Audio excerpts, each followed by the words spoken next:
Hello viewer, সবাইকে হামিদার কিচেনে স্বাগতম। সবাই কেমন আছেন? আশা করি যে যেখানে আছেন ভালো আছেন, সুস্থ আছেন। আমিও ভালো। আজ নতুন রাঁধুনিদের জন্য রেসিপি নিয়ে আসলাম মূলো শাক ভুনা। মূলো শাকটা কীভাবে পরিষ্কার করতে হয়, আমরা বাসা বাড়িতে যারা থাকি তারা অবশ্যই এই টিপসটা ফলো করবেন। অবশ্যই এই মূলো শাক রেসিপিটা দেখতে যত সুন্দর হয়েছে তত মজা হয়েছে। এই ধরনের মূলো শাক ভাজি দিয়ে শুকনা মরিচ ভাজা আর কাঁচা মরিচ দিয়ে গরম ভাত দিয়ে খেতে খুবই টেস্ট লাগে, খুবই মজা লাগে। মজার মজার রেসিপি পেতে অবশ্যই আমার চ্যানেল সাবস্ক্রাইব করে রাখবেন। যারা করেছেন তাদেরকে অনেক ধন্যবাদ। চলুন আর কথা না বাড়িয়ে মূল রেসিপিটা উপভোগ করে আসি।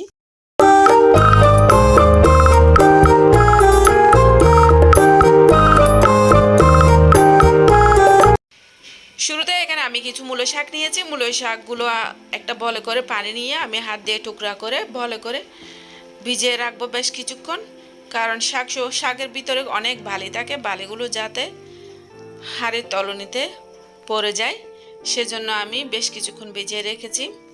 এবার ভিজিয়ে রাখার পর আমি এভাবে করে এগুলো অল্প অল্প শাক দিয়ে ভালো করে আমি বারবার করে ধুয়ে নিব। কারণ আমরা বাসা বাড়িতে থাকি দেশ বিদেশে, মনে করেন এখানে কোনো পুকুর নাই। পুকুর থাকলে একটা স্টিনারের সাহায্যে আমি পুকুর থেকে ওটা পরিষ্কার করে আনা যেত। যেহেতু পুকুর নাই, বেশিরভাগ মানুষ বাসা বাড়ি দেশ বিদেশে থাকে, সেজন্য আমরা ঘরে বসে যে কোনো শাক খেতে মন চাইলে আমরা এভাবে পরিষ্কার করে নিব।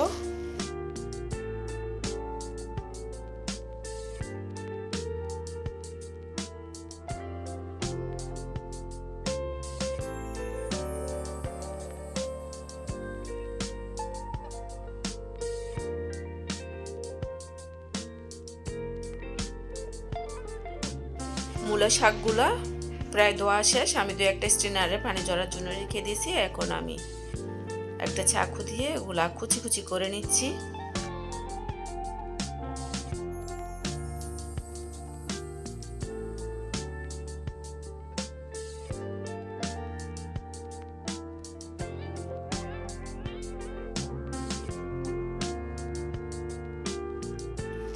সব শাকগুলো আমার কুচি করা শেষ। আমি ওই যে শাকের পেছনে যে একটা ছোট্ট মূলা ছিল, ও মূলোটাও আমি ধুয়ে পরিষ্কার করে নিয়ে নিছি। এগুলো আমি ছুরি দিয়ে ভালো করে কুচি করে নিব। এভাবে কুচি করে নিলে শাকের সাথে মিশে যায় আর শাকটা খেতে আরো খুবই টেস্ট লাগে। এবার প্রস্তুত প্রণালী। এখানে আমি শাকের মধ্যে দেওয়ার জন্য রসুন কুচি নিয়েছি বড় এক পিস, আর এখানে পাঁচফোড়ন নিয়েছি, এখানে আমি শুকনো মরিচ নিয়েছি আর পরিমাণ মতো লবণ নিয়েছি। চুলায় একটা কড়াই তুলে দিয়েছি। কড়াই আমি চুলা ওপেন করে দিছি। কড়াইটা গরম হয়ে গেছে। এখানে আমি পরিমাণ মতো সয়াবিন তেল দিতেছি। সয়াবিন তেল দেওয়ার পর আমি শুকনো মরিচগুলো একটু ঠেলে নেব এভাবে করে। এরপর আমি এখানে পাঁচফোড়ন দেব। পাঁচফোড়নের ওখানে 3 প্রকার, একটা হচ্ছে নর্মাল জিরা, একটা মুড়ি আর হচ্ছে কালো জিরা, 3টা মিলে আমি ওগুলো স্টোর করে রেখেছিলাম, ওখান থেকে আমি অল্প দিয়েছি। এবং এখানে বড় একটা রসুন কুচি দিয়ে দিয়েছিলাম, এগুলো ভেজে নিয়েছিলাম। এখন শাকগুলো দিয়ে দিতেছি।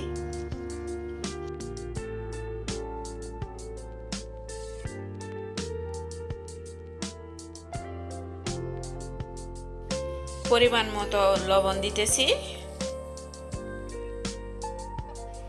এবার একটা ঢাকনি দিয়ে আমি কিছুক্ষণ ঢেকে রাখবো। শাকগুলো দেখেন নিচে গলে যাচ্ছে। এখন আমি চামচ দিয়ে একটু উল্টে পাল্টে দিতেছি। এভাবে নাড়াচাড়া করার পর একটা ঢাকনি দিয়ে মিডিয়াম তাপে জাল করে নিতেছি। দেখুন শাকগুলো কতখানি গলে যাচ্ছে। মিডিয়াম তাপে যদি আপনি শাক রান্না করেন অবশ্যই কোনো পানি দিতে হয় না, পানি আপনি শাকের থেকে বের হয়ে যায়। দেখুন আমি কোনো ধরনের পানি দিইনি, কিন্তু ওটা নিমেষেই শাকের পানি দিয়ে শাকগুলা সিদ্ধ হয়ে গেছে। মূলো শাক ভাজা আমার প্রায় শেষের দিকে। সবাই ভালো থাকবেন, সুস্থ থাকবেন, আমার পরিবারের জন্য দোয়া করবেন। রেসিপিতে কোনো ভুল হলে কমেন্ট সুখে দেখবেন। অবশ্যই এই ধরনের করে আপনারা অবশ্যই একবার ট্রাই করে আমাকে কমেন্টে জানাবেন, শেয়ার করবেন, লাইক করবেন, সাবস্ক্রাইব করে পাশে থাকবেন। সবাইকে আগামী রেসিপি দেখার আমন্ত্রণ জানিয়ে এখানে শেষ করছি। সবাইকে আবারও ধন্যবাদ।